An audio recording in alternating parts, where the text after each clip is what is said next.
What do the Grateful Dead, The Who, scores of other rock bands, and millions of concert-goers owe this guy? Nothing less than the creation of the modern rock sound system. And in this episode of First Person Flashback, we find out how it all started as this guy, Bob Heil, and DJ Rich Dalton share the story in their own words.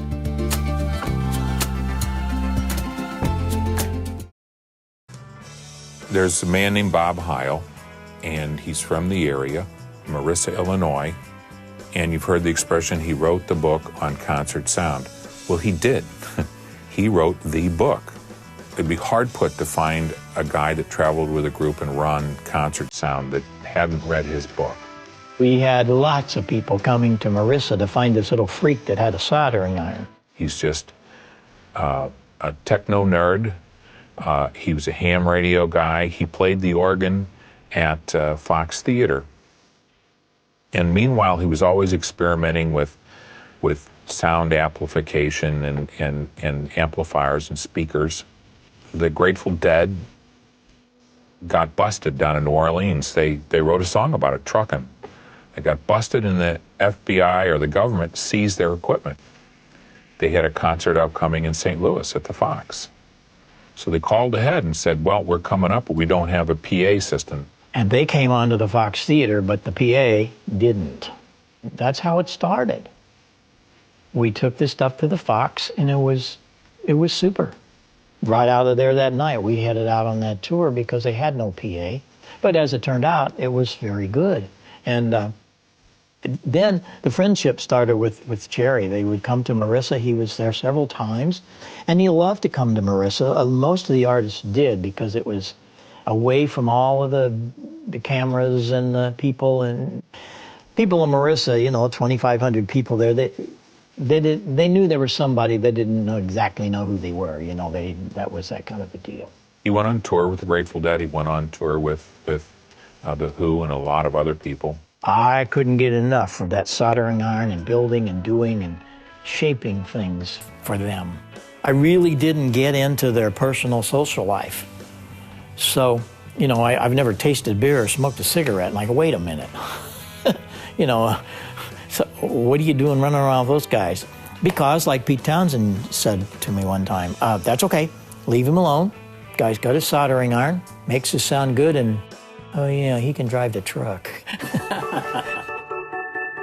Now, what had happened was The Who had done new music, Who's Next.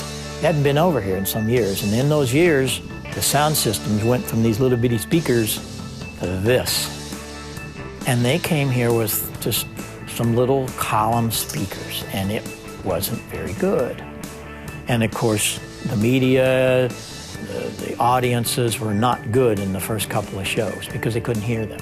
So we went to Boston, set it up for their Boston date, and I'll never forget the comment that Pete said, finally a PA I can't outplay. They were loud, but they were good. So this sound system and putting it with The Who was something. It was really spectacular. And we did the entire Who's Next with a mixer that we had hand-wired. It had hand-wired pieces. It wasn't even printed circuit boards. So it's like every night with The Who, I'm going, oh man, I hope this thing doesn't break. That mixer is in the Rock and Roll Hall of Fame. But after that, I got this call, and Peter said, hey, I want to talk to you about something. Can you come over here? I want to talk to you. So from Marissa, Illinois to London, I go. And I went to his home.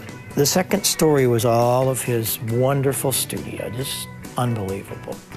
Every kind of guitar, drum kit, piano, synthesizer, and recording board, the whole thing was there. He said, I got this thing going on. Quad sound is big right now, 1973, late. He said, you think you could make the PA so we can move Roger's voice around the hall? Build like a quad system? I said, we can do that. So his comment was, you go build it and I'm gonna finish writing it. I'll never forget the words from him telling me that. And I always look at that like the writer and the technology met and quadraphenia was born. And of course, the most magnificent night for me at the Mississippi River Festival, and I wasn't at all of them, of course, because I was out there doing everything else, but was The Who, because we had fun that night.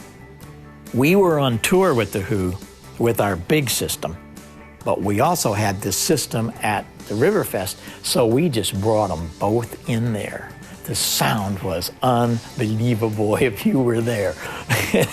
We'd never had that much gear put together, much quality gear, and of course the show was magnificent.